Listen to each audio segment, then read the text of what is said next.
बांग्लादेश की साबिक वज़ीर आज़म और पाकिस्तान की दोस्त, बांग्लादेश में अपनी फ़ैमिली में पत्थल के नाम से जाने वाली खालदा ज़िया अब इस दुनिया में नहीं रहीं।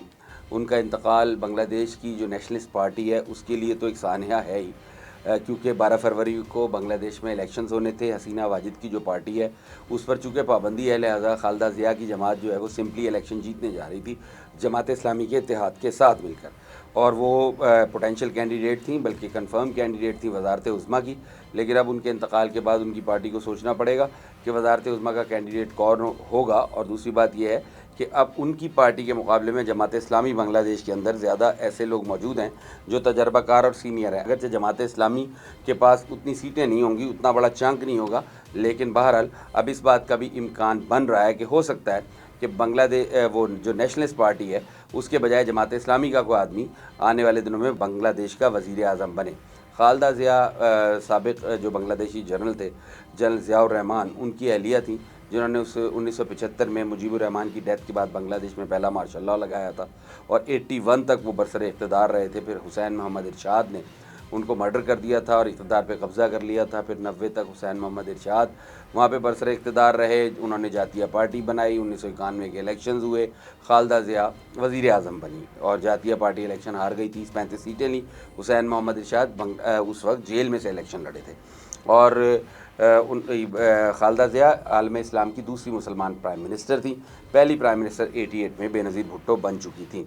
ये पाकिस्तान के बारे में ना सिर्फ नर्म गोशा रखती थी, बल्कि जो जमात इस्लामी के साथ भी उनकी पार्टी के हमेशा से ही बहुत अच्छे ताल्लुकात थे। और अब ये जो मौजूदा तहरीक चली थी हसीना वाजिद के ख़िलाफ़ 2024 में, उसमें मंजर आम पे तो वो चंद स्टूडेंट लीडर्स आए जिन्हें हम लोगों ने देखा और ये कहा हुआ कि भाई उन लोगों ने बहुत ही बेबाक और निडर एक तहरीक चलाई, लेकिन बुनियादी तौर पे इस तहरीक को नेशनलिस्ट पार्टी के प्लेटफॉर्म से खालदा ज़िया ने ही लॉन्च किया था। उस वक्त ये जेल में थी। बहरहाल बहुत बड़ा नुकसान है बांग्लादेश के लोगों के लिए, चूँकि अगरचे मकबूल तरीन पार्टी बांग्लादेश की अब भी वही है जिसको लीड करती हैं हसीना वाजिद, इसमें कोई दो राय नहीं है।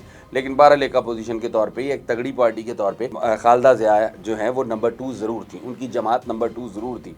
इनकी सबसे बड़ी खालदा ज़िया के बारे में कहा यह जाता है हसीना वाजिद जो थी या हैं वो बहुत एम्बिशियस खातून है, जबकि इनके बारे में कहा जाता है कि ये कोई एम्बिशियस खातून नहीं थी, ये घरेलू सी खातून थी। इनकी शादी हुई थी मेजर ज़ियाउर रहमान से, जो उस वक्त पाकिस्तानी आर्मी में थे, 1965 या उससे ऑनवर्ड्स की बात है।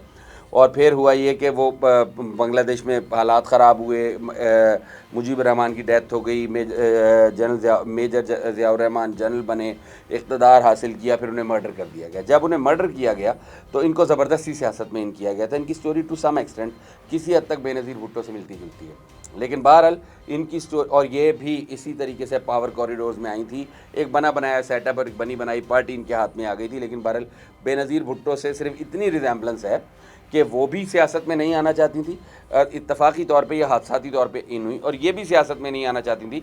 एक हाउस वाइफ थी, घरेलू खातून थी, लेकिन जो हालात ऐसे बन गए कि उन्हें पार्टी संभालनी पड़ी। बाकी जो मुज़ाहमत और रेजिलियंस और एक tough life being a political leader Benazir Bhutto ने गुजारी, खालदा ज़िया ने ऐसी बिल्कुल ज़िंदगी नहीं गुजारी। वो 2 मरतबा बांग्लादेश की वज़ीर आज़म बनी और पावर में भी रही, उनकी जमात पावर में भी रही। उन्होंने ये एक काम ऐसा किया, उनको जो क्रेडिट जाता है, बांग्लादेश में सदारती निज़ाम का ख़ात्मा किया। अच्छा, वो सदारती निज़ाम का इशू ये था कि चूँकि खालदा ज़िया के जो हस्बैंड थे मेजर जनरल ज़ियाउर रहमान, उन्होंने इक़्तिदार पे कब्ज़ा किया, तो चूँकि आर्मी से रिलेटेड थे तो आइन में तब्दीली करके और वो सदर बन गए। उसके बाद हुसैन मोहम्मद इरशाद, वो भी आर्मी के आदमी थे, बांग्लादेशी फ़ौज के बल्कि सरबराह थे, तो वो भी प्रेसिडेंट रहे।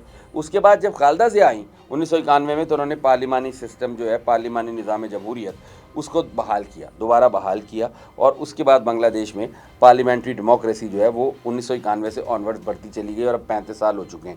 इस बीच में एक ऐसा वक्त ज़रूर आया था जब खालदा ज़िया, एक ईरा ऐसा था जिसमें बांग्लादेश में एक जुडिशल मॉडल, मतलब बांग्लादेश की जुडिशरी, आर्मी इस्टेब्लिशमेंट और पॉलिटिशियंस को मिला के एक सेटअप बनाया गया था, और उसमें भी खालदा ज़िया शामिल थीं।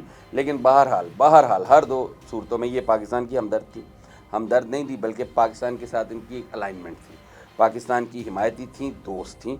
उनको आज शहबाज शरीफ ने भी और मरीम नवाज़ ने भी पाकिस्तान की दोस्त कहकर ही पुकारा है। और हसीना वाजिद के मुकाबले में बांग्लादेश की जो अगर हसीना वाजिद की जो जमात है वो को 45% लोगों को रिप्रेजेंट करती है, तो 30% को ये भी रिप्रेजेंट करती हैं। और मजमूई तौर पे वो 55 या 60% लोग जो एंटी इंडिया हैं या एंटी हसीना वाजिद या शेख मुजीबुर रहमान हैं, ये तकरीबन उन सब की ही नुमाइंदा थी।